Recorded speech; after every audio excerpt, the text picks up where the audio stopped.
Shalom Aleichem. Firman Allah mengatakan dalam Markus 9 ayat 2-3. 6 hari kemudian Yesus membawa Petrus, Yakobus, dan Yohanes, dan bersama-sama dengan mereka ia naik ke sebuah gunung yang tinggi. Di situ mereka sendirian saja. Lalu Yesus berubah rupa di depan mata mereka, dan pakaiannya sangat putih berkilat-kilat. Tidak ada seorang pun di dunia ini yang dapat menggelantang pakaian seperti itu. Peristiwa Tuhan Yesus berubah rupa dinamakan transfigurasi. Menurut riwayat lisan, gunung di mana tempat Tuhan Yesus bertransfigurasi adalah Gunung Tabor di Galilea. Tingginya sekitar 562 meter. Menurut Markus, sang penulis Injil ini, peristiwa transfigurasi Tuhan Yesus diartikan sebagai penyataan Mesias yang mulia, walau pada saat itu Mesias masih tersembunyi. Meskipun hanya berlangsung sebentar saja, peristiwa itu telah menyatakan siapa sesungguhnya Yesus yang untuk sementara waktu perlu mengalami perendahan sebagai hamba Tuhan yang menderita. Ketika Injil Markus menuliskan kalimat lalu Yesus berubah rupa di depan mata mereka, yaitu di depan mata murid-muridnya, Petrus, Yohanes, dan Yakobus, maka kalimat berubah rupa itu adalah sebuah kalimat aorist pasif indikatif dari istilah majemuk meta, yaitu setelah, dan morfo, yaitu bentuk, dengan arti yang dihasilkan mengubah penampilan seseorang. Kita mendapatkan istilah metamorfosis dari istilah Yunani. Cahaya kemuliaan praeksistensi Yesus yang cemerlang terlihat melalui tubuh kedagingannya. Pancaran diri ilahinya yang sesungguhnya itu terlihat oleh murid-muridnya tersebut.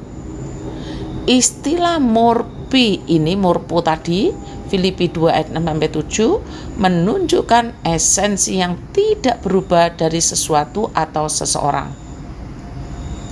Transformasi yang sama ini dimungkinkan bagi para pengikutnya dengan mempergunakan kata metamorfosis dalam surat Roma 12 ayat 2 yang berbunyi, janganlah kamu menjadi serupa dengan dunia ini, tetapi berubahlah oleh pembaharuan budimu, sehingga kamu dapat membedakan manakah kehendak Allah, apa yang baik, yang berkenan kepada Allah, dan yang sempurna. Kata berubahlah dalam ayat ini, yaitu Roma 12 ayat 2, memakai istilah metamorfosis. Tetapi yang berubah itu bukan fisiknya, melainkan berubahlah oleh pembaruan budimu, yang artinya biarkan Allah membuat pribadimu menjadi baru supaya kalian berubah. Atau arti yang sama, biarlah Allah mengubah bagian dalam dirimu dengan cara berpikir yang baru, seperti yang diajarkan Kristus dalam Alkitab. Kemudian kata metamorfosis juga dipakai di 2 Korintus 3 ayat 18. Demikian bunyinya, dan kita semua mencerminkan kemuliaan Tuhan dengan muka yang tidak terselubung.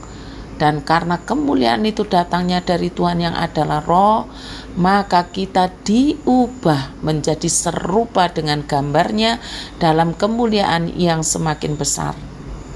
Maka kita diubah menjadi serupa dengan gambarnya. Artinya, dan oleh sebab itu kita terus-menerus diubah menjadi seperti Dia. Makin lama kita makin cemerlang seperti Tuhan. Saudara-saudara yang dikasihi oleh Tuhan, setiap orang yang mengaku menjadi Kristen, maka ia harus percaya kepada Alkitab yang adalah firman Allah. Allah telah membukakan rahasianya kepada kita hari ini bahwa kita akan diubah menjadi serupa dengan gambarnya. Diubah terus-menerus, diubah seperti Tuhan, bukan fisiknya. Hal ini adalah sebuah pengharapan sekaligus keyakinan yang membuat kita makin hidup saleh dengan memperhatikan hidup kita sekarang ini. Melalui firman-Nya dalam Alkitab, surat Roma 12 ayat 2, maka Allah juga memerintahkan kepada miliknya, orang yang dikasihinya yang telah mengenal segala rahasia kebenaran Allah, untuk berubah terus-menerus dalam pembaruan budi, yaitu cara berpikir yang baru seperti Kristus berpikir, dan meninggalkan dengan sadar cara berpikir kita yang lama yang berpusat pada kesenangan diri sendiri atau berpusat pada diri kita sendiri. Selama kita belum berpusat pada Kristus dan firman-Nya dalam cara berpikir kita, maka sebenarnya kita belum berubah, belum metamorfosis. Saudara-saudara, Yesus memungkinkan kita untuk benar-benar menjadi manusia yang benar-benar serupa dengan Kristus. Pengertian ini menunjuk pada pemulihan gambar ilahi dalam manusia yang rusak di kejatuhan Kejadian pasal 3. Kiranya Roh Kudus selalu memperbarui kita menjadi manusia baru dalam Kristus. Tuhan Yesus memberkati.